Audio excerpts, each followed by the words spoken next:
देश की अलग अलग यूनिवर्सिटी के वाइस चांसलर्स, प्रोफेसर्स, विभिन्न संस्थाओं के प्रतिनिधिगण और मेरे युवा साथियों,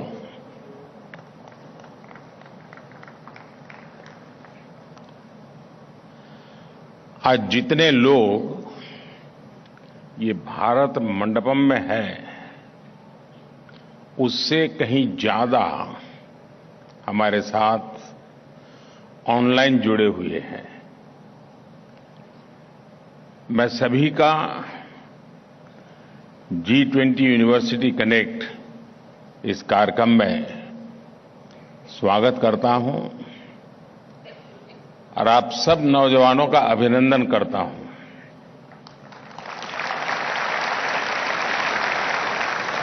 फ्रेंड्स, आज से 2 सप्ताह पूर्व इसी भारत मंडपम में गजब की हलचल थी।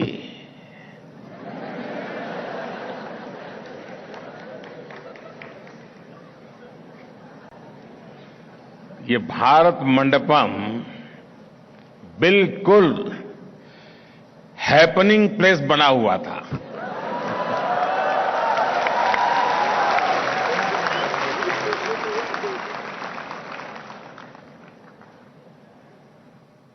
और मुझे खुशी है कि आज उसी भारत मंडपम में मेरा भावी भारत मौजूद है।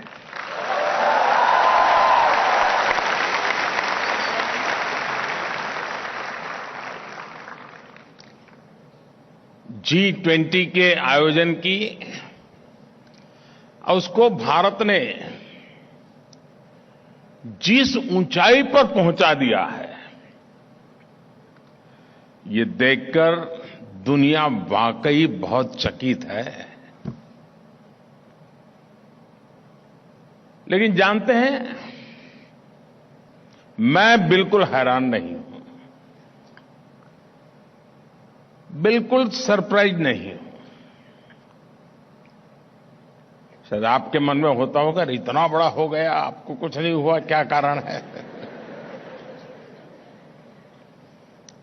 जानते हैं क्यों? क्योंकि जिस कार्यक्रम को सफल बनाने का बीड़ा आप जैसे यूथ स्टूडेंट्स उठा लेते हैं, यंग स्टूडेंट उठा लेते हैं, यूथ जुड़ जाता है, तो फिर उसका सफल होना तय हो जाता है। आप यंगस्टर्स की वजह से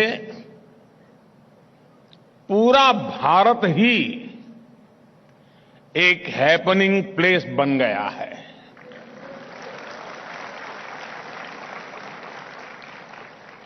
और ये कितना हैपनिंग है, ये हम पिछले 30 दिनों को ही देखें तो साफ साफ नजर आता है। और जब मैं 30 दिन की बात करता हूं ना, आप भी साथ साथ जरा अपने 30 दिन को जरा जोड़ते चलना। बीते हुए 30 दिन, आपकी यूनिवर्सिटी के 30 दिन भी याद कर लेना, और देश में और भी लोगों के पराक्रम 30 दिन में हुए, वो भी याद कर लेना। मैं आपको, क्योंकि मेरे नौजवान साथियों आपके सामने मैं आज आया हूं, तो मैं भी अपना रिपोर्ट कार्ड आपको दे रहा हूं।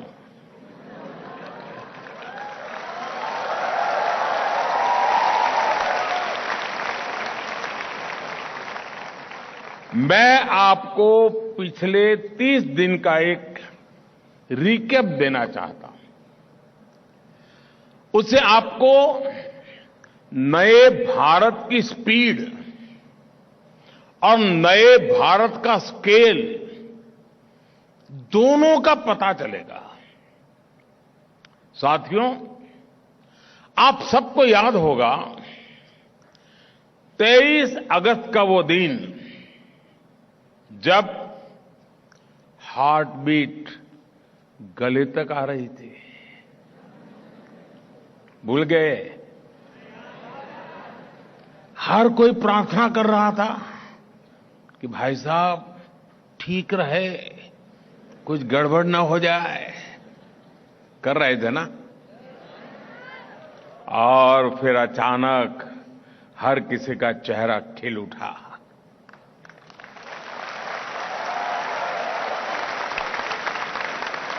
पूरी दुनिया ने भारत की आवाज सुनी, India is on the moon.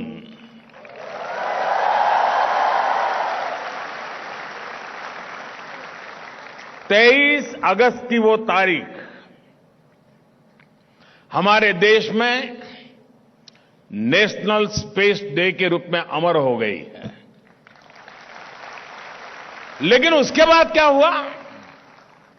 इधर मून मिशन सफल हुआ, उधर भारत ने अपना सोलर मिशन लॉन्च कर दिया। अपना चंद्रयान अगर 3 लाख किलोमीटर गया तो ये 15 लाख किलोमीटर तक जाएगा। आप मुझे बताइए, भारत की रेंज का कोई मुकाबला है क्या?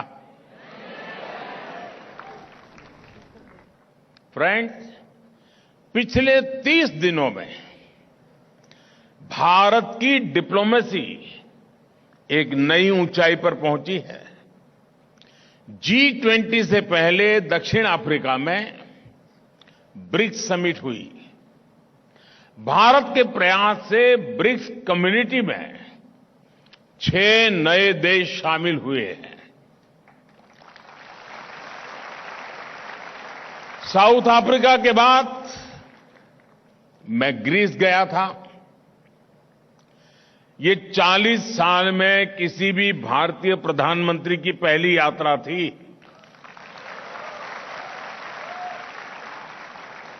और जितने भी अच्छे काम है ना, वो करने के लिए आपने मुझे ही बिठाया है।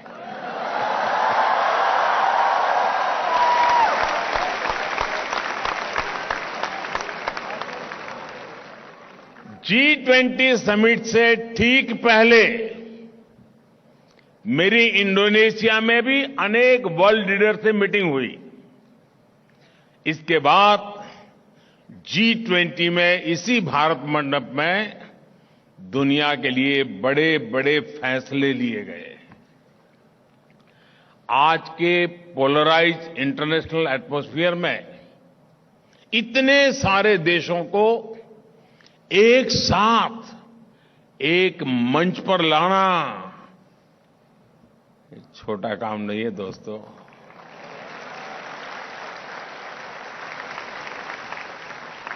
आप एक पिकनिक ऑर्गेनाइज करो ना, तो भी तय नहीं कर पाते हो कहां जाए।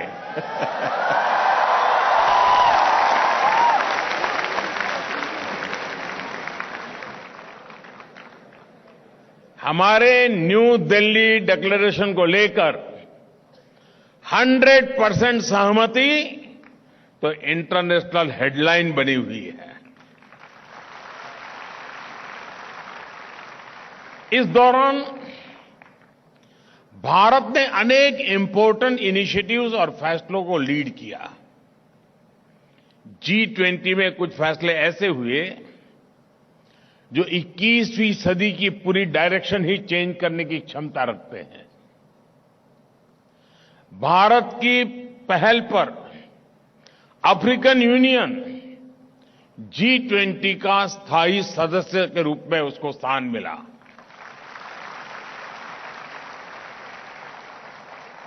ग्लोबल बायोफ्यूल्स अलायंस का नेतृत्व भी भारत ने किया।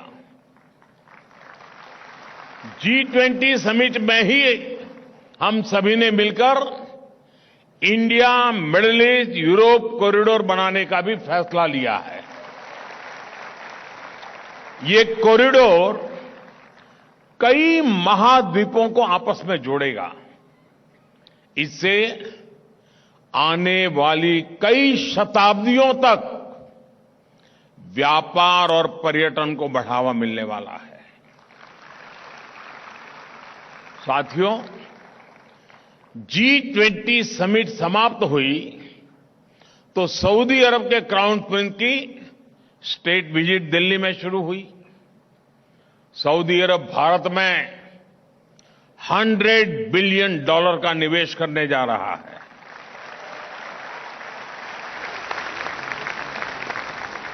और मैं जो कथा सुना रहा हूं ना, ये 30 दिन की बता रहा हूं, फिर ऐसा नहीं यार ये तो इतना सारा। बीते 30 दिनों में ही भारत के प्राइम मिनिस्टर के रूप में मेरी कुल 85 वर्ल्ड लीडर से मीटिंग हुई है।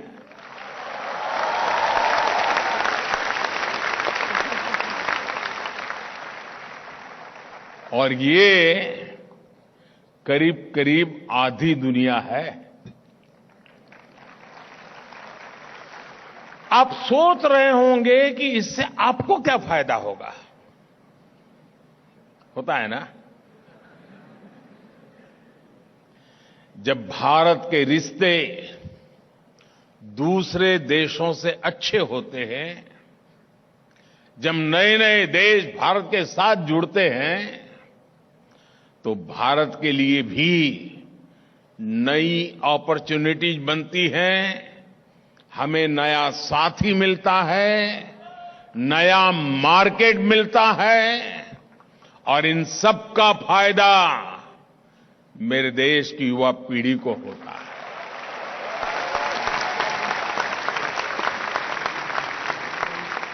साथियों, आप सब सोच रहे होंगे कि पिछले 30 दिन का रिपोर्ट कार्ड देते हुए मैं सिर्फ स्पेस साइंस और ग्लोबल रिलेशंस की बात कर रहा रहूंगा क्या? यही काम किया कि मैंने 30 दिन में? ऐसा नहीं है। पिछले 30 दिनों में एससी, एसटी, ओबीसी के लिए, गरीबों और मिडिल क्लास के लिए, उनको एम्पावर करने के लिए भी कई कदम उठाए गए। 17 सितंबर को विश्वकर्मा जयंती पर पीएम विश्वकर्मा योजना लॉन्च की गई। ये योजना हमारे शिल्पकारों, कुशल कारीगरों, पारंपरिक काम से जुड़े साथियों के लिए है। रोजगार मेला लगाकर बीते 30 दिन में 1 लाख से ज्यादा नौजवानों को केंद्र सरकार में गवर्नमेंट जॉब दी गई है। जब से ये कार्यक्रम शुरू हुआ है, 6 लाख से ज्यादा युवक युवतियों को नियुक्ति पत्र दिए गए हैं। इन्हीं 30 दिनों में आपने देश के नए संसद भवन में पहले संसद सत्र को भी देखा है। देश के नए संसद भवन में पहला विधेयक पास हुआ जिसने पूरे देश को गर्व से भर दिया है। संसद ने नारी शक्ति वंदन अधिनियम के द्वारा विमेन लेड डेवलपमेंट के महत्व को सहर्ष स्वीकार किया।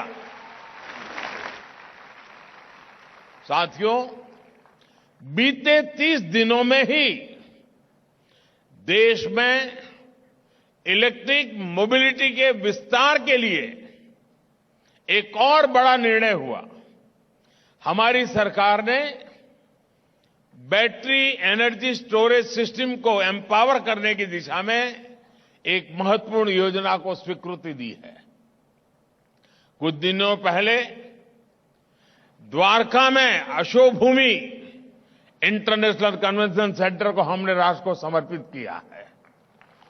युवाओं को स्पोर्ट्स में अधिक अवसर मिले, इसके लिए मैंने वाराणसी में इंटरनेशनल क्रिकेट स्टेडियम का भी शिलान्यास किया।